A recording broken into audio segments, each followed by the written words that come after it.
जय माता दी। आज का ब्लॉग होने वाला है बहुत ही स्पेशल, कुछ खास, क्योंकि आज है मेरे दोस्त के यहाँ पे पूजा। तो मैं अभी आ चुकी हूँ अपने दोस्त के घर पे।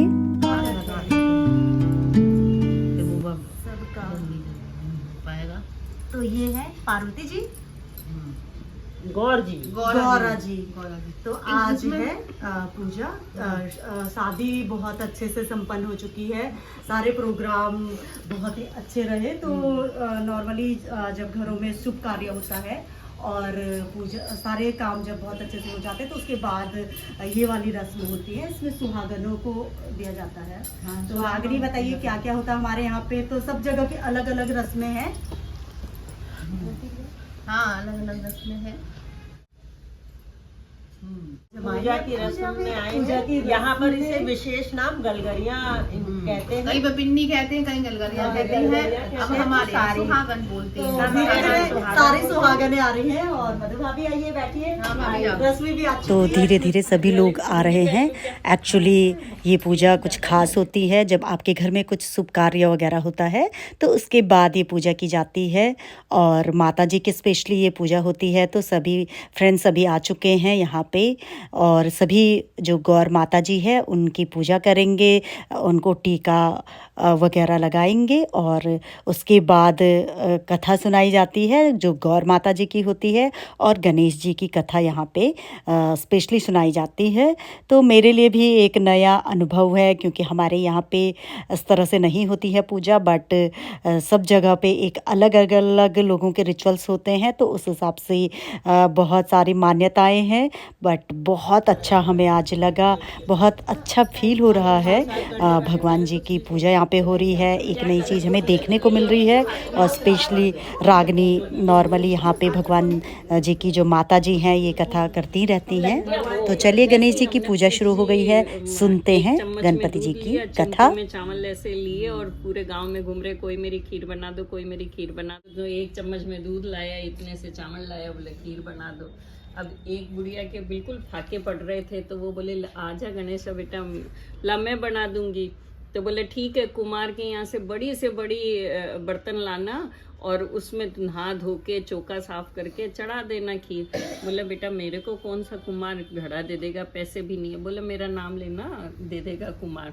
तो वो गई कुमार के पास, बड़े से बड़ा घड़ा ले आई और नहा धो के अपना दूध और चावल उसमें डाल दिए। देखा तो गणेश जी की जहाँ कृपा हो कि गणेश जी तो आ ही नहीं रहे, वो तो मेरे को बोल दिया और आया नहीं भोग लगाने। तो बहू को कह के चली गई कि बेटा तू ध्यान रखना इस खीर का। इस खीर का क्या करूं मैं, जो इतनी हो गई। तो बोले पूरे गांव को जिमा दे।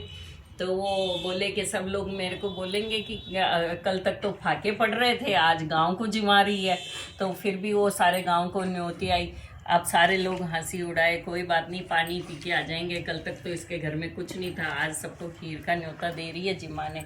अब उसमें तो जहाँ गणेश जी की कृपा हो जाए, रिद्धि सिद्धि हो जाए, वहाँ किस बात की कमी है। बुढ़िया प्रतिदिन चिंतित और उदास रहती थी और घर के बाहर स्थित कुएं पर उदास रोया करती थी। बुढ़िया का यह क्रम रोज चलता था। एक दिन उसमें एक महिला आई और उसने बुढ़िया से पूछा, प्यारी माँ तुम इस तरह सूखी क्यों रोती हो, किस तरह इस बात से झुंझलाई। उस बुढ़िया ने माँ से कहा, मुझे बार बार ऐसा क्यों पूछ रही हो, क्या तुम मेरा दुख जानकर उसे दूर कर दोगी। बुढ़िया के बारे में बात सुनते ही माँ ने कहा, मैं निश्चित ही तुम्हारे कष्टों माता रहती है, तुम अपने दुख को उनसे सुनाकर कष्टों की मुक्ति पाने के लिए प्रार्थना करो। कृपा से सौभाग्यवती स्त्रियों का सौभाग्य अचल हो जाता है, कुंवारी कन्याओं को उनके इच्छा अनुसार वर की प्राप्ति होती है। रोगी बुढ़िया तुम किस कारण इतने दुख से बार बार रोती रहती हो। बुढ़िया ने कहा, हे माता आप तो सब कुछ जानने वाले हो, आप घर जाकर मेरे लिए मन्नत मांगकर मेरी पूजा करो, इससे तुम्हारा लड़का कुशल घर वापस आ जाएगा। मेरी पूजा के दिन सुहागन स्त्रियों को आमंत्रित कर उन्हें भोजन कराना, ऐसा करने से तुम्हारा लड़का निश्चित ही तुम्हारे पास आ जाएगा। मनौती मांगकर पूजा की और सुहागिन स्त्रियों को भोजन के लिए आमंत्रित किया।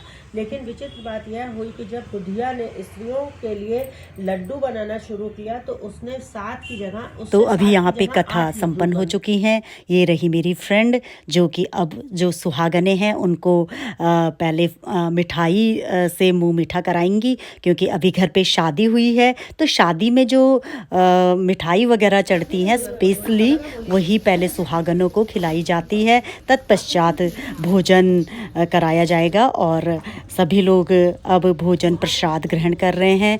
और अपने हिसाब से जो चाहे आप सुहागनों को भेंट स्वरूप भी दे सकते हैं, जैसे कि सुहाग की वस्तुएं वगैरह। तो इस तरह से आज हमारी दोस्त के यहाँ पे पूजा रही। सभी सुहागनों ने बहुत अच्छे से प्रसाद ग्रहण किया और पूजा कथा सुनी। तो कुछ इस तरह से आज का हमारा दिन रहा। मिलते हैं दोस्तों जल्दी एक नए ब्लॉग के साथ, तब तक बने रहिए मेरे चैनल पे।